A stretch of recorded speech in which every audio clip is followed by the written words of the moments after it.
Hello, and welcome to Unity Church on the Mountain from my home.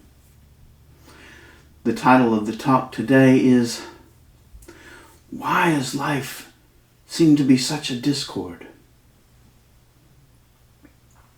But before the talk, let's begin by affirming together our opening statement.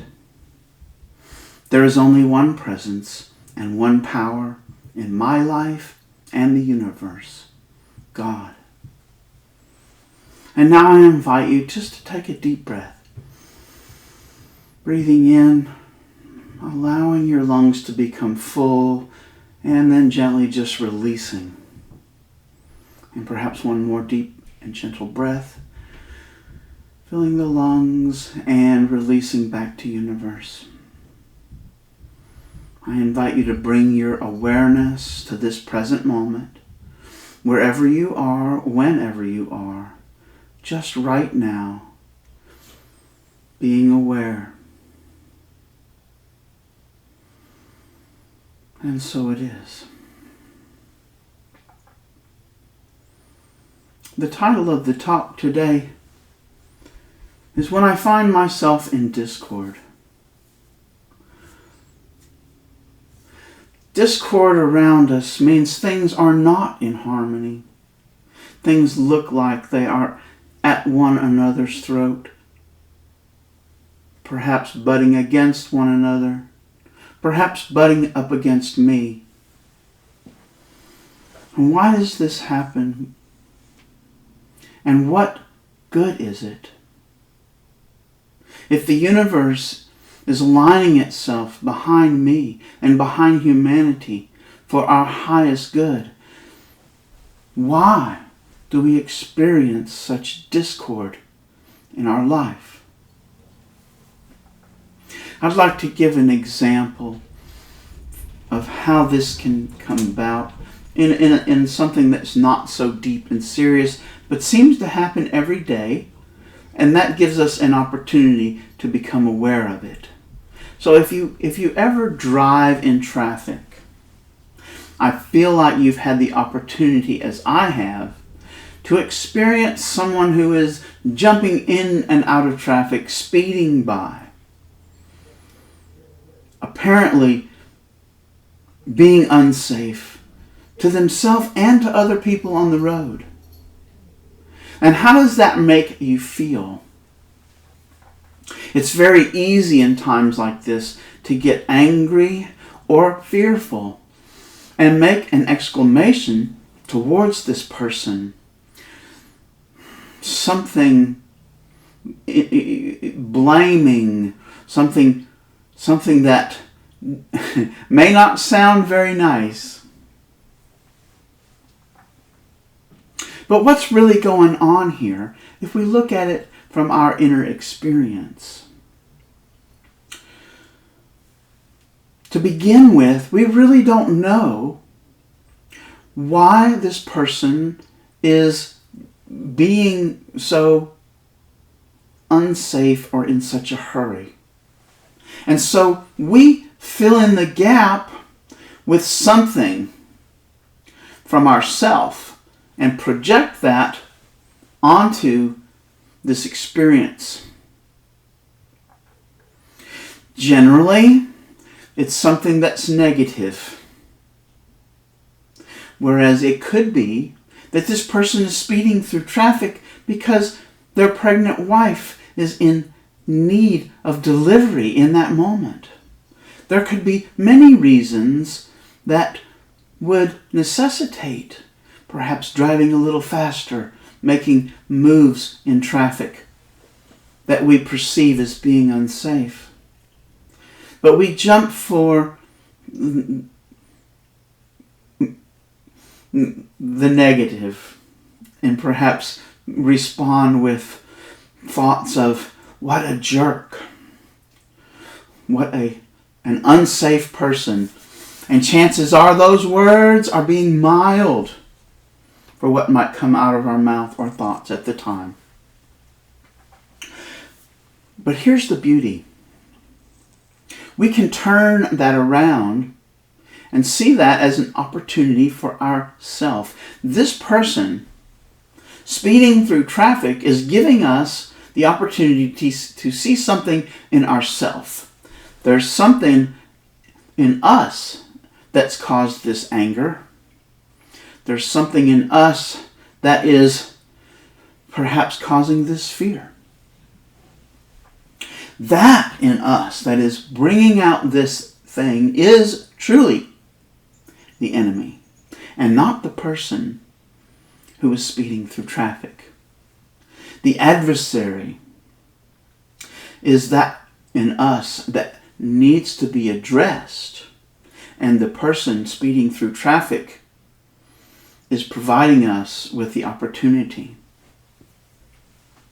And it's only a matter of our perspective, how we give the situation meaning, that makes the difference. It makes all the difference in the world. We all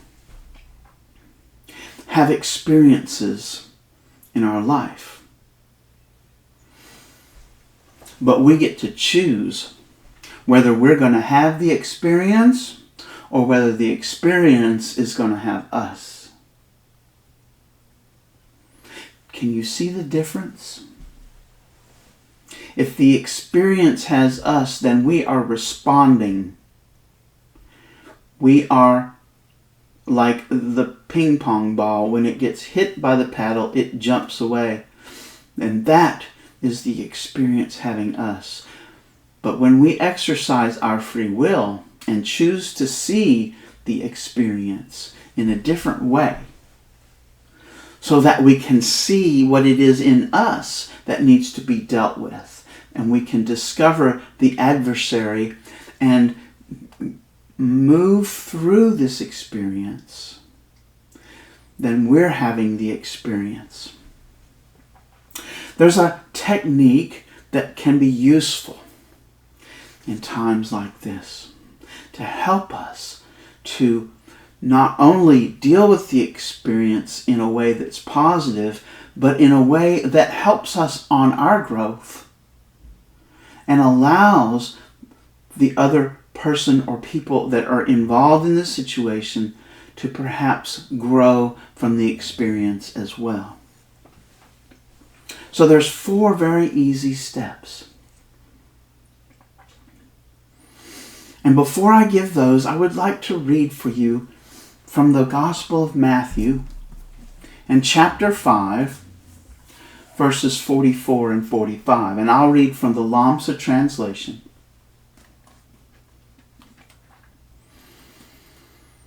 This is Jesus speaking in the Sermon on the Mount. In verse 44, he says, "But I say to you, love your enemies. Bless anyone who curses you. Do good to anyone who hates you. And pray for those who carry you away by force and persecute you." Right here in this verse is the 4 steps for us to take to make this having an experience as opposed to the experience having us. So let's look at what Jesus is saying here. The first thing is to love your enemies. So this person who's passed me on the road in a dangerous way appears to be the enemy. But is that really the enemy? To love the enemy means to reach out and accept this person as being an experience that I have attracted into my life for a reason. And so we're extending that love to this person. And then the next line says, bless anyone who curses you. So we're to bless this person. Thank you for providing me this opportunity. I bless you. I am grateful for you in this world. And I see the divine in you in the same way I see the divine in me. And then do good. It says, do good to anyone who hates you. So do the right thing. Make sure that I am the one who's holding my vehicle in my lane. That I don't respond with a demolition derby and engage in any violent act in response. I think it's called road rage. So by doing the right thing, I'm holding my peace instead of responding to the experience and letting the experience take me away. And finally, pray for those who carry you away by force and persecute you. Pray. Praying for this person puts us in direct connection with the divine that's in us, so that we can see the divine in another.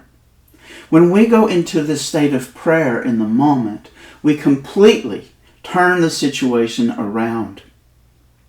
And we realize from this state of connection to the divine that is in our heart, a new peace. And the experience no longer has us. We are having that experience. We're inviting whatever the adversary is in us. And remember, the adversary is not the driver. The adversary is what is in us that allowed us or influenced us to have the reaction that we had. And when we go into this state of peaceful connection with the divine within us through prayer, we are taking away the power of that adversary from our life. Yes, it is there. We accept that it's there. We love that person who allowed us to see it in ourselves. We bless them for their role in this experience so that we might discover what's going on with ourselves. We do the right thing by following the traffic laws, maintaining our position in our lane, and being safe ourselves, as opposed to doing something like road rage. And then by our prayer, we bring ourselves into connection with God. That brings me to the next verse. Verse 45. So that you may become sons of your Father who is in heaven, who causes the sun to shine upon the good and the bad, and who pours down his rain upon the just and the unjust. So by doing this response that was talked about in 44, in 45 we find that we realize our divinity as children of the divine who is in heaven, who is in that place that we find when we make that prayer connection, who has unconditional love. They cause the sun to shine on the good and the bad, and pours down rain upon the just and the unjust. There is this unconditional love. And when we make those steps, those 4 steps that Jesus talked about in verse 44, that's Matthew chapter 5, verse 44 and 45. When we follow those 4 guidelines, to love, to bless, to do the right thing, and to pray, then we can find the unconditional love that is our divine inheritance. And we share it with the world.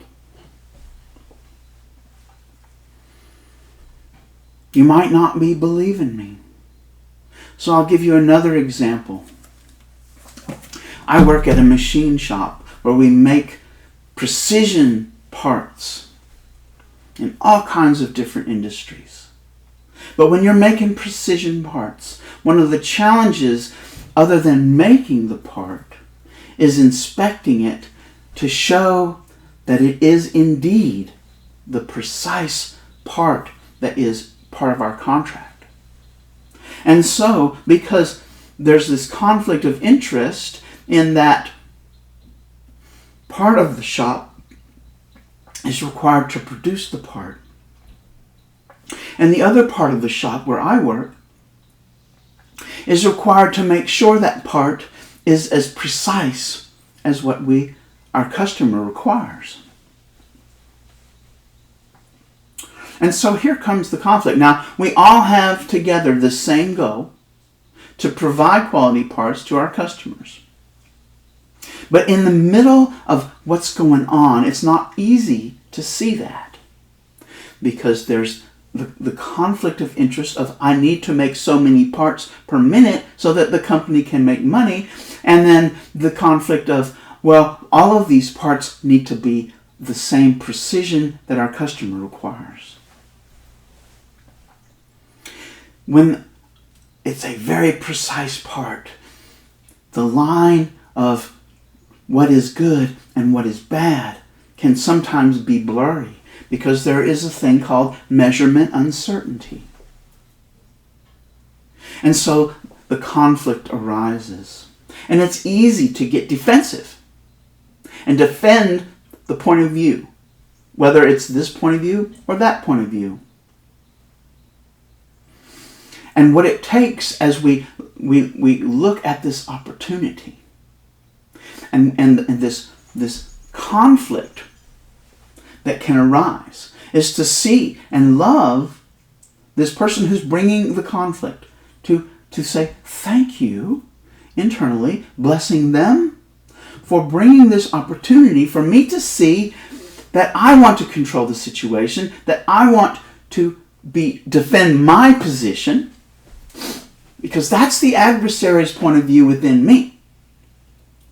You see, this situation has allowed me to see in myself my desire to be right or wrong. Something in me is pushing that desire. In fact, anytime you find the desire for control or defend your position, you can count on there being an adversary within you who is at work here. In this situation, it might be something as simple as wanting to look good for the boss.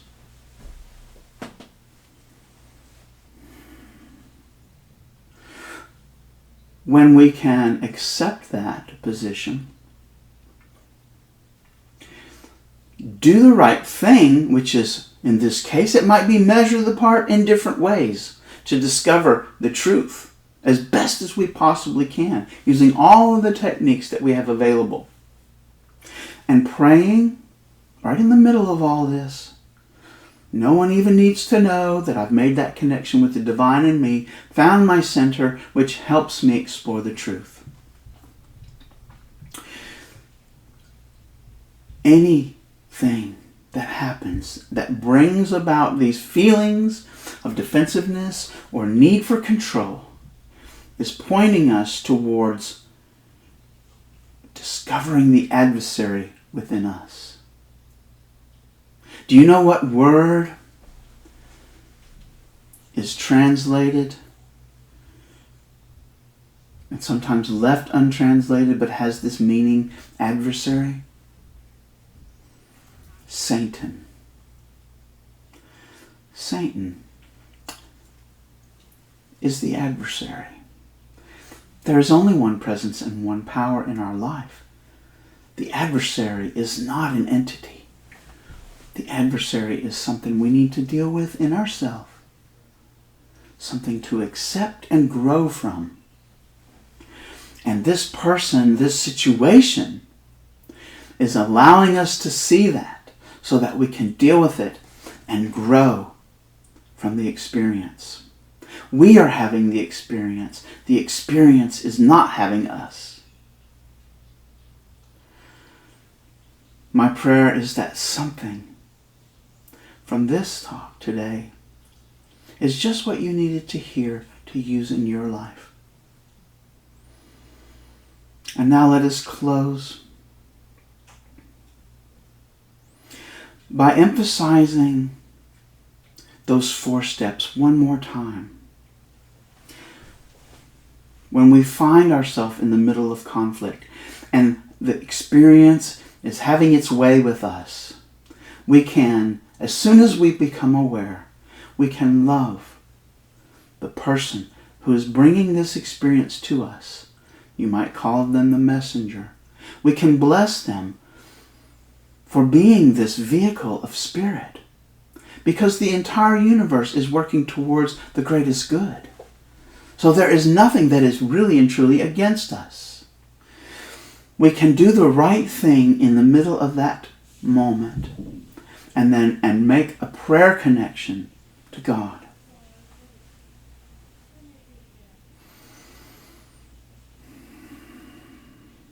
So let us close by affirming together our prayer for protection. The light of God surrounds us. The love of God enfolds us. The power of God protects us. The presence of God watches over us. Wherever I am, God is, and all is well. Thank you.